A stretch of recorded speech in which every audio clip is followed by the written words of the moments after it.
है अज्ञान, हम जानते नहीं हैं। हम विष्ठा को विष्ठा जानते हैं तो कभी उसका प्रयोग करते हैं क्या? नहीं करते। हम जानते नहीं हैं पर जानते हुए मानते हैं अपने को। जैसे स्वप्न में जगा हुआ पुरुष नहीं होता पर अपने को जगा हुआ देखता है, तभी तो स्वप्न में क्रियाएं करता है। वो स्वप्न में बातचीत कर रहा है, स्वप्न में जा रहा है, स्वप्न में मारपीट हो रही, स्वप्न में प्यार व्यवहार हो रहा है, लेकिन कुछ होता है क्या? वो तो सोता हुआ पुरुष है, स्वाप्निक पुरुष है।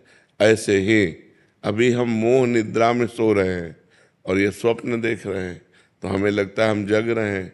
जब जग जाओगे तब ज्ञान में जगा हुआ पुरुष माना जाता है।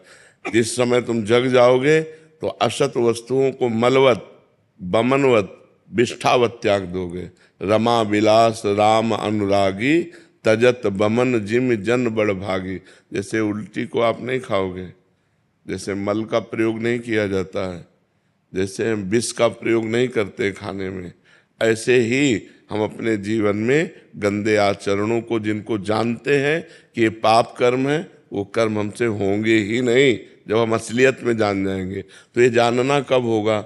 गुरु की शरण में हो करके शास्त्र के अनुसार जितना बने आचरण करो और नाम जप करो। तो नाम जप से तुम्हारे अंदर आध्यात्मिक बल आएगा, उसी बल से सब ज्ञान विज्ञान प्रकट हो जाता है। जिन्होंने राम कहना अपनी सामर्थ्य नहीं थी उनकी कि राम कहना आए, उन्होंने वाल्मीकि रामायण लिख दी। किसके बल से? राम राम राम राम राम राम, भगवान के नाम के बल से भगवान के पावन चरित्र की रचना कर दी, जो हमारा इतिहास में आता है, वाल्मीकि रामायण। तो यदि हम नाम जप करें तो हमारे अंदर ऐसा बल आ जाएगा कि हम जिन आचरणों को जानते हैं कि नहीं करना चाहिए, उन आचरणों को हम रोक पाएंगे, और जिन आचरणों को चाहिए कि करना चाहिए, उन आचरणों को हम कर पाएंगे। बिना भजन बल के नहीं हो सकता। बुद्धि खराब हो चुकी है, माया के त्रिगुण रंग में चढ़ गई, सतोगुण रजोगुण तमोगुण। कभी अच्छा भाव, कभी बुरा भाव, कभी एकदम प्रमाद स्थिति आ जाती है, निद्रा प्रमाद आलस्य, ये सब तमोगुण की वृत्तियाँ आ जाती हैं। कभी काम भोग रुपया कमाना, यश कीर्ति, रजोगुण की वृत्तियाँ, कभी थोड़ा सतोगुण की वृत्तियाँ आ जाती हैं। तो बुद्धि शुद्ध तब मानी जाती है जब शुद्ध सतोगुण हो, रजोगुण तमोगुण से रहित हो। वो होगी भजन से। खूब नाम जप करो, जितना अधिक नाम जप करोगे, करते हो? हाँ, जितना अधिक नाम जप करोगे उतना ही पावर आएगा मन में। हम गलत आचरण भूल करना, अगर थोड़ी भी गलती हो जाएगी तो असह्य पश्चाताप होगा कि यार मेरे से क्यों हो गई, तो बड़ी गलती फिर हो ही नहीं सकती। जी। कपिल जी, रोहतक हरियाणा से। श्री हरिवंश महाराज जी, प्रेम में भक्ति होनी चाहिए या भक्ति में प्रेम? भक्ति से प्रेम होता है, भक्ति से प्रेम होता है। भक्ति ही सर्वांग जब भगवान की जाती, 64 प्रकार के भगवान की भक्ति के अंग वर्णन किए गए हैं, शास्त्रों में लिखे हुए हैं। 9 प्रकार की भक्ति की जाए, 64 अंगों से युक्त हो, तब उसमें प्रेम प्रकाशित होता है। तो जो हमारा श्रवणम कीर्तनम स्मरणम विष्णुपाद सेवनम अर्चनम वंदनम सख्य दास्य आत्मनिवेदनम, भगवान की 9 भक्ति की जाए तो इससे हमारे अंदर भगवान की 10धा प्रेम लक्षणा भक्ति जागृत होती। भक्ति साधन भी है और भक्ति साध्य भी है। साधन भक्ति साधन है और साध्य भक्ति प्रेम है। जब प्रेम के द्वारा भगवान का नाम जप किया जाता है, प्रेम के द्वारा भगवान की कथा सुनी जाती है, प्रेम के द्वारा भगवान की अर्चना वंदना की जाती है, तब वो अलग होती है। पहले प्रेम प्राप्ति के लिए हमारी अर्चना वंदना नाम कीर्तन भजन साधन होता है। ये साधन भक्ति। किसका प्रश्न है? हाँ, तो ये साधन भक्ति है। साधन भक्ति से भाव भक्ति प्रेम भक्ति की प्राप्ति होती है। बिना भक्ति के प्रेम कैसे जागृत हो जाएगा? ईशु सिंह जी। राधे राधे महाराज जी, मैं ईमानदारी से जीने, दूसरों की मदद करने और गलत रास्ते पर नहीं चलने का प्रयास कर रहा हूँ, लेकिन मुझे लगातार दर्द। महाराज जी पूरा कहानी लिखा है इन्होंने, फिर आगे लिखा है, मेरी आत्मा अभी थक चुकी है, लेकिन ये सबकी आत्मा फंसी हुई है, तुम्हारी नहीं है। कोई बिरला ही जीवन मुक्त होता है, नहीं सब माया में फंसा हुआ है। और ये जो हमें आज है कि हम बहुत अच्छे आचरण से चलते हैं और हम कोई अधर्म आचरण नहीं करते, फिर भी हमको दुख मिलता है, ये हमारे पूर्व कर्मों का फल है, भोगना पड़ता है। इसीलिए संभाल के कर्म करना चाहिए। कर्म बिना भोगाए नष्ट नहीं होता। या तो भगवत प्राप्ति हो जाए तो सब नष्ट हो जाए, नहीं तो फिर अवश्य में बड़े बड़े संतों को भोगना पड़ता है। जो बिल्कुल पाप नहीं करते हैं, बहुत सही ढंग से चलते हैं, उनको भी भोगना पड़ता है। किसका प्रश्न है? हाँ, तो ये बात समझ लो। तो इससे अच्छाई ना छोड़ो, जो अच्छे आचरण कर रहे हो वो यथावत करते रहो, दूसरों की भलाई करते रहो। तुम्हें जो कष्ट मिले उसे तुम सह जाओ, तो तुम्हारा नया व्यापार, नई खेती बहुत बढ़िया है। पुराना जो पाप कर्म है वो नष्ट हो जाएगा, तो आगे आपको बहुत सुख मिलेगा। अगर अगला जन्म भी हुआ तो बहुत अच्छे कुल में, बहुत अच्छी सुख साम्राज्य में, और बुद्धि भी शुद्ध रहेगी। तो दूसरों की भलाई करने जैसा धर्म नहीं है, पर साथ में नाम जप करते रहो। नाम जप करते हुए दूसरों की भलाई करते रहो, तुम्हारा मंगल ही होगा, कभी अमंगल नहीं होगा। अगर दुख आ रहा है तो ये हमारे पूर्व कर्मों से आ रहा है। बड़े बड़े संतों को कष्ट भोगना पड़ा है, किसी के कैंसर, किसी के ये, तो पूर्व जन्मों का पाप जो है वो भोगना पड़ा है। महाराज जी, अगर पूर्व में गलत काम हो गए हैं तो अब राधा नाम का सहारा ले लिया है, तो इसी जन्म में श्री जी मिल जाएंगे महाराज जी? हाँ, इस जन्म में मिल जाएंगे, लेकिन पूरी ब्रक पक्की लगनी चाहिए। अब लो नसानी, अब ना नसानी, आज तक किया अब नहीं करेंगे। ऐसे हमारे इतिहास में बहुत से महापुरुषों के चरित्रों में लिखा है कि वो पहले वैश्यागामी थे, पहले हिंसक चोर डाकू थे, लेकिन जिस दिन से बदले फिर अब लो निशानी, अब ना निशानी। अगर हमसे पाप हो गए हैं और हम नाम जप कर रहे हैं, इससे सारे पाप नष्ट हो जाएंगे तब, जब अब नया पाप नहीं करोगे तब। अगर वही पाप करते रहो, नाम जप करते रहे, तो प्लस हो जाएंगे, जुड़ जाएंगे, और हमें दंड मिलेगा। नाम का अलग फल मिलेगा, पाप का फल अलग मिलेगा। अगर आज से हम पाप नहीं करते हैं तो हमारे नाम जप के प्रभाव से पूर्व के सारे पाप भस्म हो जाएंगे और मुझसे इसी जन्म में भगवत प्राप्ति हो जाएगी।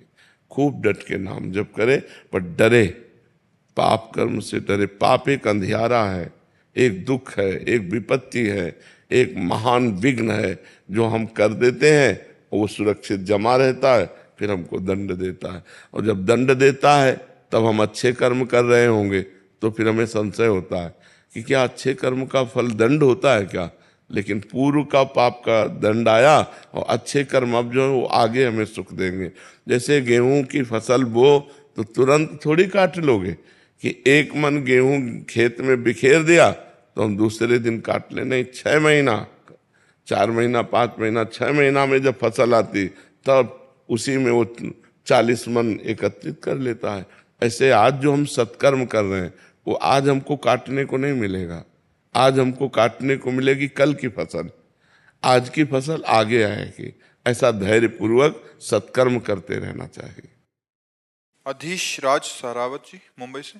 राधे राधे। राधे राधे महाराज जी। महाराज जी, जीवन में कई बार हम सही और गलत में अंतर जानने के बाद भी सही मार्ग का चयन नहीं कर पाते। ऐसे में भगवान से किस रूप में सहायता मांगे ताकि हमारी सही मार्ग पर चलने की इच्छा इतनी प्रबल हो जाए कि हम अपने आचरणों और आदतों को बदलाव ला सकें? नाम जप बारि मथे घत होए बरु, शिकताते बरु तेल, बिनु हरि भजन न भवतरिय, या सिद्धांत अपेल। ये अटल निश्चित सिद्धांत है कि आप शास्त्र पढ़ लो, तीर्थयाटन कर लो, और भी अच्छे कर्म कर लो, लेकिन आपकी बुद्धि परम प्रवीण माया से नहीं बच पाएगी।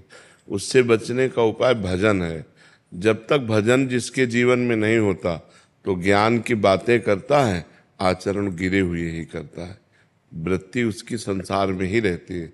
और जब हम भजन करते हैं तो हमारी वृत्ति भगवान में रहती है, और जब भगवान का हमारा स्मरण निरंतर चलने लगता है तो बुद्धि इतनी परम प्रवीण हो जाती है कि माया की प्रवीणता को काट करके वो मुक्त हो जाती है।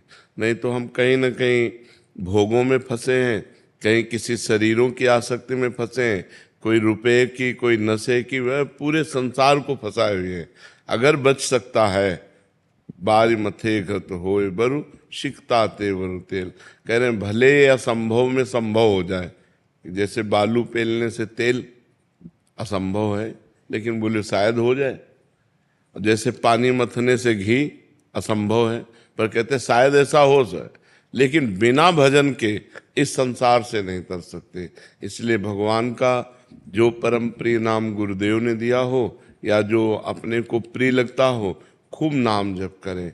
नाम जप करें और आचरण जो नहीं करने चाहिए उनसे बचने की चेष्टा करें। बचाएंगे तो भगवान करो सदा तिनके रखवारी, जिम बालक राखे महतारी। जैसे बच्चा गंदी चीज पकड़ना चाहता है, माँ दौड़ के बचा लेती है, ऐसे जो भगवान का भजन करते हैं तो भगवान दौड़ कर उसे बचा लेते हैं। कोई न कोई रूप धारण करके आते हैं और जहाँ वो गलत करना चाहता है उसको बचा लेते हैं। भगवान कहते हैं करो सदा तिनके रखवारी। तिनके किनके? जो नाम जप करते हैं, जो भगवान को हृदय से पुकारते हैं पर असमर्थ हो रहे हैं, गंदी बातें उन्हें गिरा रहे हैं, तो जब वो भगवान को पुकारते हैं तो भगवान किसी न किसी रूप में आकर उनकी रक्षा कर लेते हैं और ऐसा बल देते हैं आगे से हमसे वो गलती ना हो। नहीं कोई भगवान को प्राप्त ही न कर पावे, इतनी प्रबल माया है। अगर भगवान कृपा न करें तो कोई भगवान को प्राप्त ही न कर पावे, इतनी प्रबल माया। शिव बिरंचिका मोह को है बपुराण। जब बड़े बड़े भगवत स्वरूपों को मोहित कर ले तो फिर और बेचारा कौन है संसार में। बहुत भगवान की प्रचंड माया है। लाख बार पता है ये गलत है, नहीं करना चाहिए, पर वो करता है। अपने को ज्ञानी समझता है। सब शास्त्रों का ज्ञान है, ये मतलब हम साधारण आदमी की बात नहीं कह रहे, शास्त्रों का ज्ञान है। धर्म से चलने की कोशिश करता है और जानता है गलत है, फिर भी कर बैठता है। इतनी प्रचंड माया है कि मान लो जो जानता नहीं तो भाई मेरे को पता नहीं था, गलती हो गई, लेकिन अपने को गलती करने के पहले अंदर आ रहा है ये गलत है, ऐसा नहीं करना चाहिए, बिल्कुल नहीं करना चाहिए। और वो ये सब अंदर चलते हुए भी वो गलत ही चला जाएगा यदि उसके अंदर भजन नहीं है। और भजन बल है तो फिर नहीं, फिर तो ऐसे हो जाएगा जैसे कोई गंदा खाद्य बमन आदि क्यों खाना चाहेगा, ऐसे वो अधर्म के आचरण नहीं करेगा। अधर्म के आचरणों से ऐसे बचेगा जिसके अंदर भजन चल रहा है, और भजन नहीं चल रहा तो फिर सब बेकार है। इसलिए खूब भजन करो, नाम जप करो, जो भगवान का नाम तुम्हें प्रिय हो, अधिक से अधिक संख्या में करो। चाहे वो आजकल काउंटर चले हैं, माला से काउंटर से, पर सबसे अच्छी विधि है अंदर चलाना। अंदर उसी का चलता है जिसका पहले अभ्यास हो जाए, और अंदर अंदर भजन होने लगे तो जीवन सार्थक हो गया। शांत बैठा है, कोई माला नहीं, अंदर अंदर भगवान का स्मरण था, पर ये अभ्यास से होता है। अभ्यास के लिए माला काउंटर आदि की आवश्यकता होती। विविका धवानी जी। महाराज जी राधे राधे। महाराज जी यदि शारीरिक पीड़ा भी कर्म फल है तो दीर्घ पीड़ा में आस्था और धैर्य कैसे बनाए रखें? नाम जप करते हुए जब हम भगवान का आश्रय लेते हैं तो हमें बल आता है। जैसे इससे ज्यादा दीर्घ पीड़ा क्या होगी, दोनों किडनी फेल है, डायलिसिस होता है। अब जब तक जिएंगे आखिरी श्वास तक ये पीड़ा हमको भोगनी पड़ेगी। तो दीर्घ पीड़ा है, लेकिन भगवान का भरोसा है और भगवान का नाम जप है, तो उससे हिम्मत आ जाती है। हम आप लोगों के सामने बैठ करके भगवत चर्चा कर पाते हैं। तो नाम जप से और भगवत आश्रय से, ये दो बातें होनी चाहिए, भगवत आश्रय और नाम जप, तो हर कष्ट सह सकते हो। क्योंकि प्रेम में कष्ट सहने का बल होता है। जब हम भगवान से प्रेम करते हैं तो हम शरीर के द्वारा जो भोगे जाने वाले कष्ट हैं उनसे हम ऊबते नहीं तो अभी हम डिप्रेशन में चले जाएं कि यार कब तक, मतलब बुखार हो, जुखाम हो, 2 दिन 4 दिन ठीक हो, और 20 वर्ष हो गए भोगते हुए, 20 वर्ष हो गए, दोनों किडनी खराब हुए, और वो डाउन पे डाउन होती चली जाती है। लेकिन हमें सही पूछो तो कोई परेशानी नहीं। बाहरी ये सब परेशानियां हैं, अंदर से बहुत प्रसन्न है, बहुत सुखी हैं, आनंदित हैं, तभी ये दिनचर्या चल पाती है। तो ये आनंदित होना, दुख में सुखी होना, बड़ा अच्छा लगना, ये भगवान के बल से है। तो बड़े से बड़े दुख को हम आनंद पूर्वक तब सह सकते हैं जब हमारा मन प्रभु से जुड़ा हो, प्रिया प्रीतम से जुड़ा हो। मन प्रियाजू के चरणों में है तो शरीर दुखी है तो उसको सह रहे। अगर मन इसमें लग जाए तो घबराहट पैदा हो जाए। अब ये एक बार होना हो तो चलो हिम्मत कर ले, अतरे दिन रोज ये सब तो कितना बड़ा मतलब कष्ट का विषय है। लेकिन आपसे सच्ची कहते हैं, हर कष्ट आनंददायक होता है। जब डायलिसिस में कष्ट होता है और उस समय जब नाम चलता है तो नाम में आनंद आ रहा है, शरीर कष्ट में कोई परेशानी नहीं। अगर नाम ना हो, भगवान का आश्रय ना हो, तब तो रोज मरना है, रोज मरना है। जैसे हम भगवत आनंद में रहते हैं तो शरीर भी इतना बुरा असर नहीं पड़ता शरीर के ऊपर कि वो मुरझा जाए, वैसे एकदम आनंदित रहता है। तो ये कला हम सबको सिखाना चाहते हैं, क्योंकि मनुष्य जीवन में सुख और दुख दोनों का योग आता है। जब दुख आवे तो चित्त भगवान में रखो, बच जाओगे दुख से, निकल जाएगा दुख, बड़ी बड़ी समस्याएं नष्ट हो जाती हैं। अगर भगवान से चित्त नहीं जुड़ा, प्रभु से चित्त नहीं जुड़ा, तो हम संसार की समस्याओं में पिस जाएंगे। तभी लोग डिप्रेशन में हो जाते हैं, परेशान हो जाते हैं। अगर भगवान में चित्त जुड़ा है तो डिप्रेशन नहीं आ सकता, हृदय आनंदित रहेगा कि यार हर समस्या भगवान समाधान कर सकते हैं। अगर वो हमें दुख भोगा रहे हैं तो कोई मंगल है, हमारे पापों का नाश हो रहा है, लेकिन है ना प्रभु, प्रभु हैं, इस बात से बड़ा आनंद रहता है। मेघा जी जयपुर से। राधे राधे। राधे राधे महाराज जी। महाराज जी, मेरा प्रश्न है कि मुझ जैसे जन जो शहर में रहते हैं जहाँ संत सेवा एवं उनका संग ना मिले, तो कैसे रसिक महापुरुषों की सेवा सुख पाएं और जीवन का कल्याण हो जाए, उसके दुर्लभ संग। वैसे बहुत सुविधा है आजकल, तो YouTube से संतों का सत्संग सुन लो, और संतों की आज्ञा का पालन करना ही सबसे बड़ी सेवा है। आज्ञा समन सुसाहिब सेवा, रोटी दे देना, कपड़ा दे देना, या रुपया पैसा खान पान जो भी सामग्री है, ये खास सेवा नहीं है। जिससे संत प्रसन्न होते हैं वो सेवा है आज्ञा का पालन करना। तो जो संत सत्संग में कहते हैं वो अगर हम अपने जीवन में उतार लेते हैं तो हम संत सेवा कर लिए। आज्ञा समन सुसाहिब सेवा, अपने साहब की आज्ञा का पालन करना ही सबसे बड़ी सेवा होती है। तो हम यदि संतों को भगवान का जन मानते हैं, भगवान मानते हैं, या साक्षात परब्रह्म मानते हैं, तो उनकी यदि बात सुनते हैं और सुनकर मान लेते हैं तो दोनों काम हो जाते हैं। सत्संग भी मिल गया और साधु सेवा भी हो गई, हम उनकी आज्ञा का पालन करते हैं। तो चाहे जिस बड़े बड़े संतों के सब पावन प्रवचन आजकल सोशल मीडिया में है, सर्च करो और सुनो, तो संतों का संग तो घर बैठे मिल जाएगा। और सेवा उनकी आज्ञा का पालन कर रहे हैं, नाम जप कर रहे हैं, संत सेवा हो जाती है। अब जैसे एक आदमी हमको रोटी दे, हमको कपड़ा दे और हमारी आज्ञा का उल्लंघन करे तो हमको पाई भर नहीं जमेगा। और एक आदमी हमको कुछ नहीं देता लेकिन हमारी आज्ञा का पालन करता है, वो हमें सबसे प्यारा लगेगा। क्योंकि शरीर का पोषण, कपड़ा, वस्त्र, ये तो भगवान सबकी व्यवस्था की है, तुम्हें एक निमित्त बना दिया। तो जिससे प्रसन्नता हो वही सेवा। तो साधु सेवा का मतलब है उनकी आज्ञा का पालन करना।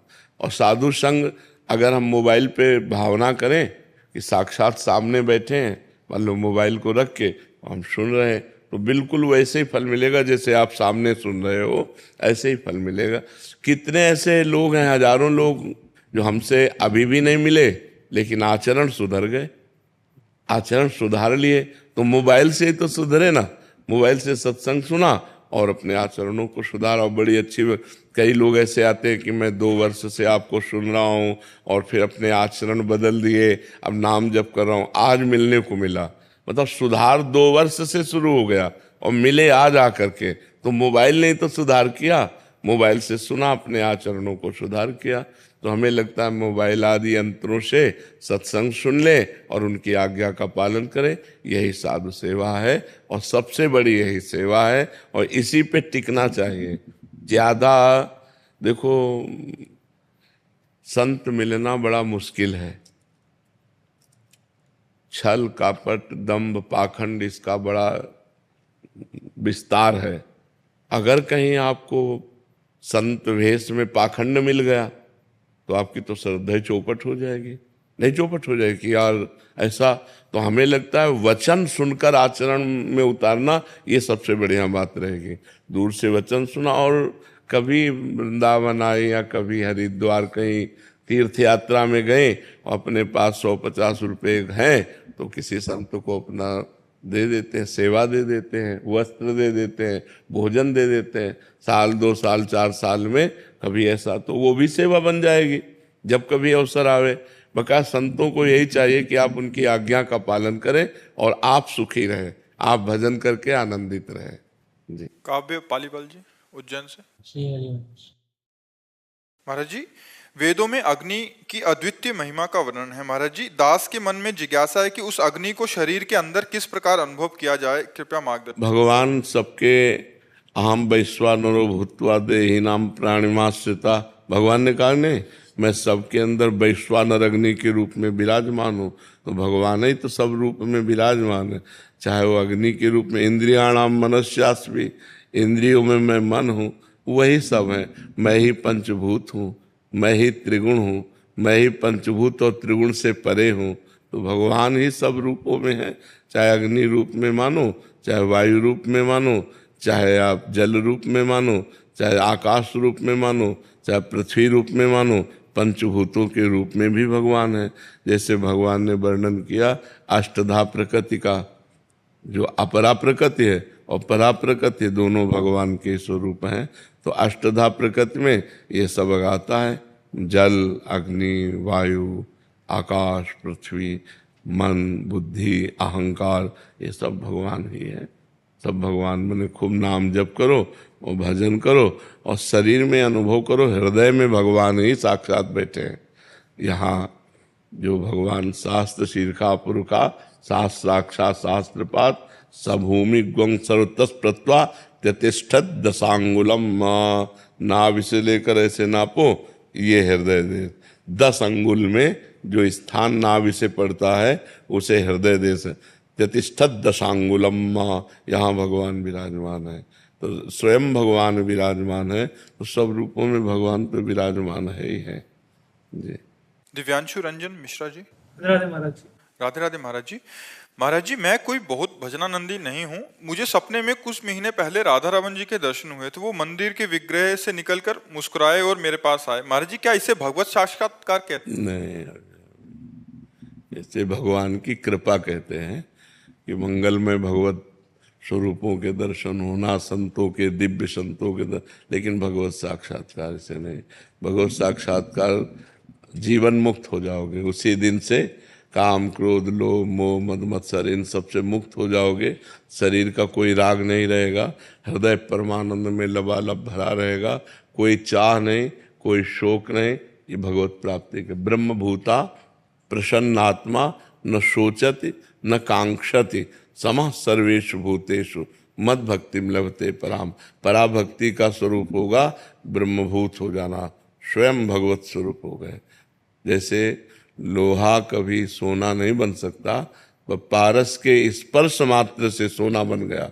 ऐसे ही जो ही भगवत साक्षात्कार होता है तो जीव अपने स्वरूप को प्राप्त हो जाता है। मम दर्शन फल परम अनूपा, देखो मम दर्शन फल परम अनूपा जीव पाव निज सहज स्वरूपा। वो भगवदाकार वृत्ति, तो वो वृत्ति तो हुई नहीं, वो स्थिति तो हुई नहीं। तो ये कृपा है, भक्ति की ये कृपा है। पर अभी भगवत साक्षात्कार नहीं। भगवत साक्षात्कार ऐसे होगा जैसे हम आपको देख रहे हैं। वो स्वप्न नहीं, वो कोई भावना नहीं। साक्षात्कार का मतलब ही होता है ना, वो कोई स्वप्न नहीं, वो कोई भावना नहीं, साक्षात ऐसे तो फिर जीव निहाल हो जाता है। राहुल जी मुंबई से। श्री हरिवंश। श्री हरिवंश। महाराज जी, श्रीमद् भागवत जी में मद का क्या अर्थ है? मद अहंकार।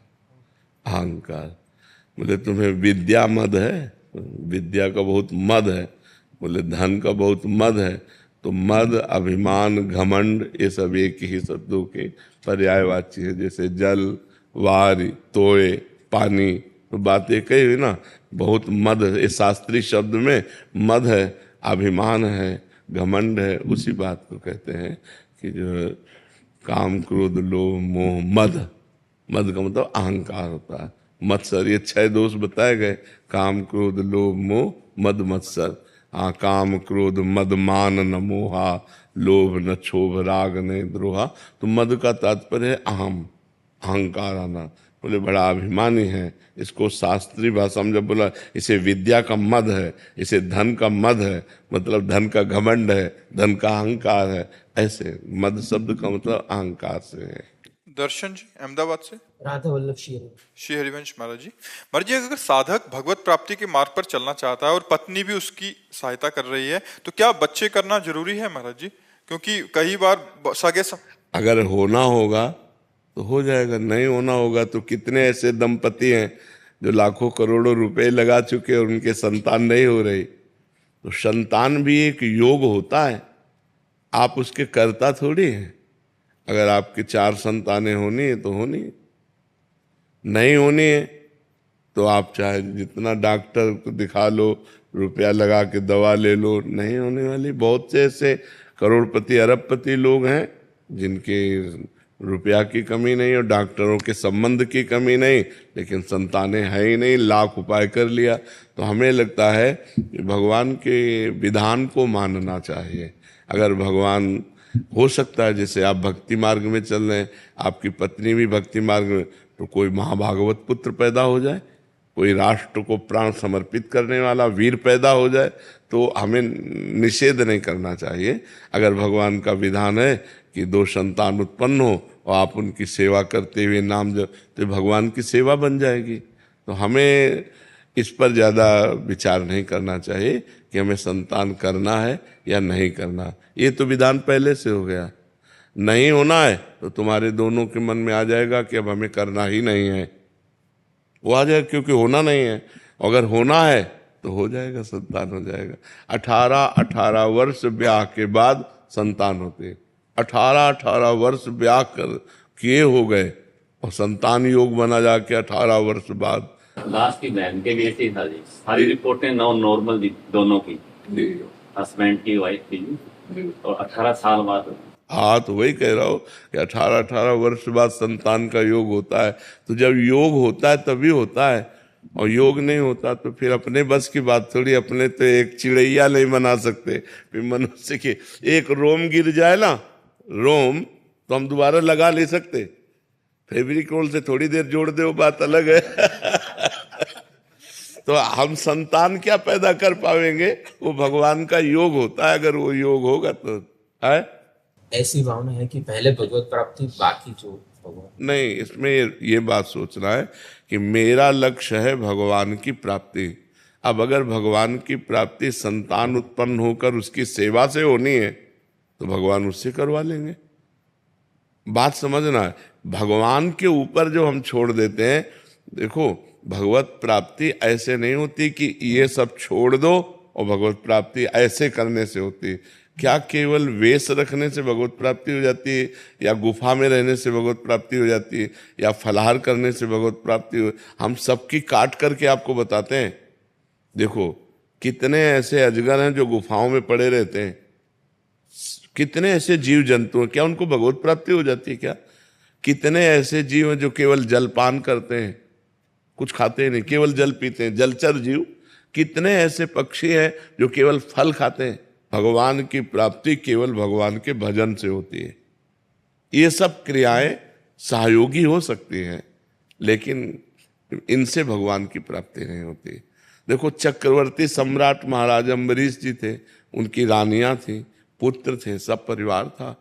जनक जी थे, परम ज्ञानी महापुरुष थे, जिनके विरक्त शिष्य श्री सुखदेव जी महाराज शिष्य बने। वो गृहस्थ में रहते हुए जनक जी कितने बड़े महापुरुष हुए। तो हमें लगता है कि हमें इस भगवान से प्रार्थना करनी चाहिए कि आप जिसमें खुश हो वही आचरण मेरे से हो। अगर संतान उत्पन्न हो करके उसके पालन पोषण में आप खुश हो तो आप ऐसा करवा दो, और अगर नहीं खुश हो तो आप बिल्कुल मत करवाओ। हे नाथ, मेरे जीवन का लक्ष्य है आपकी प्राप्ति। आप जैसे प्राप्त हो जाते हो वो सुगम मार्ग मुझे दे दो। मुझे कुछ पता नहीं कि आप कैसे प्राप्त होते हो, आप जैसे प्राप्त होते हो वैसे मुझे मार्ग दे दो। ये मुझे अच्छा लगता है। जो ही प्यारो करे सोई मोहे भावे। टीना जी भरतपुर से। राधे राधे महाराज जी। महाराज जी, एक दुविधा है, जैसे हम पूजा पाठ आरती या माला जप करते हैं तो उसी दौरान बीच में अगर कोई बाधा, किसी की आवाज देना, दरवाजे पर किसी का आना, बच्चे का रोना आए तो हम निरंतर पूजा करते रहना चाहिए, बीच में पूजा रोककर उस नहीं, काम के लिए अपने दोबारा- से पूज्य जन आने पर पूजा रोक देनी चाहिए। ऐसे जन साधारण की बात तो अलग है। जैसे अपने पूज्य वयोवृद्ध कोई संत अतिथि कोई अपने पूज्य जन आ रहे हैं तो फिर भगवान को प्रणाम करके पूजा रोककर उनका आदर करे, उनको बैठा ले, उनको जलपान की व्यवस्था करे, फिर उनसे प्रार्थना करें कि हम पूजा कर रहे थे, यदि आपकी आज्ञा हो तो पूजा पूरी कर लें। पर उसकी पहले आदर, कोई संत आ जाए, कोई अतिथि आ जाए, माता पिता वयोवृद्ध बूढ़े कोई आ गए तो उनका पहले स्वागत करें। जन साधारण की बात अलग है। जैसे घर में बच्चा रोने लग जाए, उसी समय हम अकेले हैं और कोई आवाज दे दे, किसी चीज के लिए हमसे पूछ ले, प्रश्न कर ले, हाँ, तो उत्तर दे देना चाहिए और पूजा छोड़कर बच्चे को संभालना चाहिए। बच्चे में भगवान है, वो असंतुष्ट हो रहे हैं, यहाँ तो मूर्ति में भगवान है, वो तो चैतन्य भगवान है। तो चैतन्य भगवान को पहले दूध पिलाए, दुलार करे और फिर अपने भगवान की आकर पूजा करे। सही पूछो ना, जब ये भावनाएं बनने लगती है ना तो सब में हमारे भगवान है। उस समय कोई पूछ रहा है तुमसे तो भगवान ही पूछ रहे, राधा, और उत्तर दे दिया, फिर राधा, फिर अपनी सेवा। भक्त का स्वभाव बड़ा सरल होता है। भक्त मंडन है। भक्त जो है सबका मंडन करता है, कहीं किसी का खंडन, कहीं किसी को दुख देना, कहीं किसी को उत्तेजित करना, उद्वेगित कर, ये भक्त के नहीं होते। हमारे भगवान तो हैं ही ना, वो कहीं चले थोड़ी जाएंगे। इस रूप में भगवान आए, अतिथि रूप में, दंडोत प्रणाम करो, अपने मर्यादा अनुसार उनकी सेवा करो, फिर ठाकुर सेवा करो। ऐसा हमारे 42 लीला में लिखा है कि यदि सेवा करते समय पूज्य जन, संत जन, भक्त जन, अतिथि जन आ जाए तो हम सेवा को रोक दें और पहले उनका स्वागत करें, फिर उनसे अनुमति लेकर फिर सेवा में करें। ऐसा है। पूजा जी दिल्ली से। राधे राधे महाराज जी। महाराज जी, जीवन में कई बार परेशानियां आती हैं तो लगता है हमने कभी किसी का बुरा नहीं किया, फिर ये सब क्यों हो रहा है? अगर ये पिछले जन्मों का है तो इस जन्म में कर्म क्यों फल मिल रहा है इसका मतलब? क्यों? फसल आपने बोई है तो काटना आपको ही पड़ेगा, कोई दूसरा थोड़ी काटेगा। आज कत्ल करता है, 10 साल मुकदमा चलता है, 20 साल की सजा होती है। कानून व्यवस्था है। ऐसे ही हमारी भागवतिक कानून व्यवस्था है। भीष्म जी सरसैया पे पड़े हुए हैं और भगवान से कहते हैं कि मैं 70 जन्म तक देख रहा हूँ अपनी दिव्य दृष्टि से, मैंने ऐसा कोई पाप नहीं किया जो मुझे ये दंड मिले कि 6 महीना बाणों की सैया पर। तो भगवान ने कहा 100 के ऊपर चलो। एक बार आप राजा थे और एक सांप को उठा करके बबूल के पेड़ में बड़े बड़े कांटों में ऐसे डाल दिया और वो 6 दिन तक तड़प तड़प करके मरा। उसी का परिणाम आपको 6 महीने बाणों की सैया में। तो एक बार किसी एक आदमी का कत्ल किया तो उसको 50,000 जुर्माना या 1 लाख जुर्माना और आजीवन सजा, क्या दंड मिलते हैं? नहीं मिलते। तो हमारे तो न जाने कितने पाप हैं। अब कौन ऐसा शरीरधारी है जो झूठ नहीं बोल रहा? कौन ऐसा शरीरधारी जिससे पाप नहीं हो रहा? ये तो बात कह देना कि हमसे तो कोई गलती ही नहीं हुई, हमसे तो कोई पाप ही नहीं हुआ, ये बिल्कुल हम अविवेकपूर्ण मानते हैं। नहीं, ऐसा नहीं है। हम सबसे गलतियां होती हैं और उसी भगवान के दरबार में अन्याय नहीं है, क्योंकि वहाँ किसी के गवाही की जरूरत नहीं है। वो सर्वव्यापी परमात्मा आपके हृदय में ही बैठा हुआ है। मत्ता परतरम नान्यत किंचिदस्ति धनंजय, मेरे सिवा और कुछ है ही नहीं, तो उसको गवाही की क्या जरूरत है? वो देख रहा है। तो हमको बहुत धैर्यपूर्वक चलना है। देखो, हम कई बार बता चुके हैं कि हमारे शरीर की रचना 2 कर्म से हुई है, पाप और पुण्य, दोनों के मिश्रण से मनुष्य शरीर बनता है। केवल पाप से यातना देह का निर्माण होता है जो नरक में मिलता है। केवल पुण्य से देव देह का निर्माण होता है जो स्वर्ग लोक, महारलोक, जनोलोक, तपलोक, सत्यलोक आदि में लेकिन मनुष्य लोक में दोनों मिश्रित होते हैं, पाप और पुण्य। तो जिस अवस्था में जो हमें दुख मिलना है वो कर्म हमारे ऊपर लागू हो जाएगा। अगर पुण्य कर्म लागू है तो हमें सुखद अनुकूलता प्रशंसा मिलेगी, अगर पाप कर्म लागू है तो दुख प्रतिकूलता निंदा मिलेगी। वो हमारी वैसी बुद्धि हो जाएगी, जैसी हो भवतव्यता तैसी बने सहाय, आप ना आवे ताहि पे ताहि तहाँ ले जाए। अचानक आपसे ऐसी क्रिया बन जाएगी कि आपकी निंदा होगी, आपकी अवहेलना होगी। अचानक आपसे ऐसी क्रिया बन गई, दांव लग गया कि आपकी प्रशंसा होगी, आपकी जय जय हो जाएगी। वो पूर्व कर्मों का विधान चल रहा है। तो फिर मनुष्य जन्म में महानता क्या है? अब नवीन हमसे पाप न होने पावे, अब नवीन कर्म हम ऐसे ऐसे समझ के करें कि हमारी आगे की जो जन्म हो या आगे जो हमें मिले वो बहुत अच्छा ही हो, पाप कर्म नहीं होने चाहिए। अब हमसे गलती नहीं होनी चाहिए, अब लो नसानी अब ना नसई हो। तो ये पक्की बात समझ लीजिए कि अपने कर्म को ही भोगना पड़ रहा है, इसमें बिल्कुल संशय न कीजिए कि मैंने तो पाप नहीं किया। किसने प्रश्न किया था? ईमानदारी से देखो सखी, वृंदावन में बैठी हो, ईमानदारी से जब से तुम्हें याद है तब से अब तक देखो, केवल इसी जन्म में क्या आपसे पाप नहीं हुई? क्या आपसे गलती नहीं हुई? आप विचार करके देखिए, हमसे पूर्व जन्म में कितनी गलतियां हो गई हैं, इतनी गलतियां हो गई कि भगवान ने कृपा करके मुझे मनुष्य शरीर दिया है, मेरे कर्म से मनुष्य शरीर नहीं मिला। कबहू का करी करुणा नर देहि, देत ईश बिन हेतु सनेहि। अब भी भगवान की कृपा देखो कि आप साधु समागम में बैठी हो, आप वृंदावन आई हो, संत समाज में बैठी हो। अब मोहि भाव भरोस हनुमंता, बिनु हरि कृपा मिले नहीं संता। तो भगवान तो आपको दुलार ही कर रहे हैं, भगवान तो आपको कृपा ही कर रहे हैं, पर हमने गलती की है तो वो भोग तो हमें भोगने पड़ेगा। कुमार जी, इस जन्म का कब भोगना पड़ेगा? अगला। जब अभी जो वर्तमान में गलतियां, अगला। और ऐसा भी हो सकता है कि इसी जन्म में भी उसका दंड मिल जाए। भयानक अपराध, भयानक अपराध, जैसे आप संत द्रोह कर दो, संत निंदा कर दो, किसी संत को मार पीट दो, फिर आपको भयंकर आपको कष्ट। साधु अवज्ञा तुरंत भवानी, भक्तन निंदा अति बुरी भूल करे, जिनको के सुकृत बहुजन्म के छिन्न दायक को। तुरंत अकाल मृत्यु का विधान बन जाएगा, तुरंत अकाल मृत्यु का विधान बन जाएगा, तुरंत भयंकर कष्ट देने वाला योग लग जाएगा। पर ये भागवतिक विधान है, भागवतिक विधान है। 2 मिनट में किसी को मार दिया, इसके बाद आजीवन कारागार, और उसको ऊपर से बोले 1 लाख रुपया जुर्माना। तो ये जो हम भोगने आते हैं मृत्यु लोक में, जुर्माना भोगने आते हैं, मूल सजा तो नरक में मिलती है, ये जुर्माना यहाँ होता है, उसको भोगना होता है। तो जो हमें भोगने को मिला उसे मिल, आगे हम कोई पाप कर्म नहीं करेंगे, आगे हम अच्छा भजन करेंगे तो हमें अच्छा मिलेगा। जी लोग कहते हैं नरक तो किसने देखा है? अब कह दो कि किसने देखा, जब चोरी करोगे और जब तुम्हारे डंडा चलेंगे और जब जेल जाओगे तो अपने आप जान जाओगे कि जेल किसे कहते हैं। बोले किसने देखा है जेल? तो तस्मात् शास्त्रम प्रमाणम ते कार्य कार्यो व्यवस्थित हो। शास्त्र जो कह रहे हैं वो सत्य है, वो असत्य नहीं है। अब हम बहुत छोटे हैं, कूप मंडूक हैं, जैसे कुआं का मेढक है ना, एक समुद्र का मेढक गया तो कुआं के मेढक ने कहा कहां से आए? बोले समुद्र से।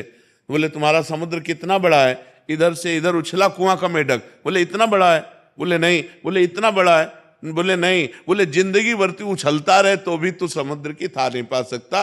अनंत ब्रह्मांडों के रचयिता भगवान ने रचा है, स्वर्ग नरक पाप पुण्य, उसका फल दोनों रचे और आपको छूट दे दी है, आप पाप कमा लो या पुण्य कमा लो। तो मनमानी आचरण करने में कोई तो मानता नहीं है, और जब परिणाम आता है तब भगवान को कोसता है। तो ये विधान भगवान का बनाया हुआ आपके कर्म के अनुसार है, आपने जो कर्म किया उसके अनुसार विधान बनाया हुआ है। को न काहू के सुख दुख कर दाता, निज कृत कर्म भोग सुन भ्राता। इसीलिए जो धर्मात्मा पुरुष होते हैं, शास्त्र को जानने वाले होते हैं, एक भी कदम गलत नहीं रखते। ए भाई मैं नहीं पाप कर्म नहीं करूंगा, तो मुझे मार डालो पाप कर्म नहीं करूंगा, चाहे जितना कष्ट दो मैं अधर्म नहीं करूं। क्योंकि जानते हैं कि अधर्म जो है ब्याज के ऊपर ब्याज लग करके ऐसा फलीभूत होगा कि हमारे पुरखा पानी पा जाएंगे भोगते भोगते। तो ये भगवान का गलती थोड़ी है कि यार एक को तो इतनी सुख सुविधा दे दी, एक को इतनी दुख दुविधा दे दी। नहीं, दोनों के कर्म हैं। उसने कर्म किया उस जगह पहुंच गया, उसने कर्म किया इस जगह पहुंच गया। एक बार राजसूय यज्ञ में एक चीटा एक दाना लेकर के चावल का, और एक टांग टूटी हुई थी, 3 टांगों से बड़ी मेहनत से चल रहा था। अर्जुन जी ने देखा, भगवान से कहा सर्वलोक महेश्वर श्री कृष्ण क्या इस पर कभी कृपा नहीं होगी? ये बेचारा चीटा एक चावल के दाने को बड़ी मेहनत से ले जा रहा है, तो भगवान ने कहा तुम्हें पता नहीं, मुझे पता है। ये 14 बार इंद्र बन चुका है। राजसूय यज्ञ का वो चीटा जो एक दाना चावल बड़ी मेहनत से ले जा रहा था, वो 14 बार इंद्र बन चुका है। महाराज नहुष इंद्र के पद में थे और व्यभिचार प्रवृत्ति से इंद्राणी के साथ भाव गलत किया तो तुरंत जो है अजगर की योनि में आ गए। कर्म तुरंत देखो ना, बड़े बड़े अधिकारी को सस्पेंड कर दिया जाता है। आप अपने कर्म जहां उत्तम किए तो आप चढ़ते चले जाएंगे। बुद्धिमान वही है जो सुख दुख को भोग कर भजन करते हुए नया पाप न करे और अपने जन्म को भगवान में समर्पित कर दे। यहां का यश कितने मिनट का? जब तक तुम्हारा शरीर छूटा कौन पूछता है यार? तुम चाहे जिस पद में हो और चाहे जितने बड़े यशस्वी हो, तुम्हारे मरने के बाद यहां जब भगवान का नाम नहीं ले रहे लोग तो तुम्हारा नाम कहां से लेंगे? और तुम्हारे साथ जाएगा क्या? यहां का बैंक बैलेंस, यहां की वाह, यहां की तुम्हारी पत्नी पुत्र परिवार। अरे जब देह नहीं जाएगा तो तुम्हारे साथ कुछ नहीं जाएगा। दुनिया में लाखों का मेला जुड़ा, हंसा जब उड़ा तो अकेला उड़ा। उसे अकेला भोगना पड़ता है, फिर नई योनियों में जाकर के दुर्गति भोगता है। इसलिए होश में रहो। जो पूर्व पाप का कर्म है उसे भोग लो हंसते हुए। आगे कोई पाप मत करो, नाम जप करो और अच्छे आचरण करते हुए विजय को प्राप्त हो। परमात्मा ने तुम्हें खेती दे दी और बीज दे दिया, अब बोते क्या हो ये तुम्हें देखना है। खेती दे दी भारत भूमि में मनुष्य शरीर, बीज दे दिया तुम्हारी बुद्धि। पाप कर्म बोते हो या पुण्य कर्म बोते हो? अब बम्बुल बोओगे, दाग छुआरा खाना चाहोगे तो बेकूफी होगी। गन्ना बोओगे तो गन्ना मिलेगा, बम्बुल बोओगे तो बम्बुल मिलेगा।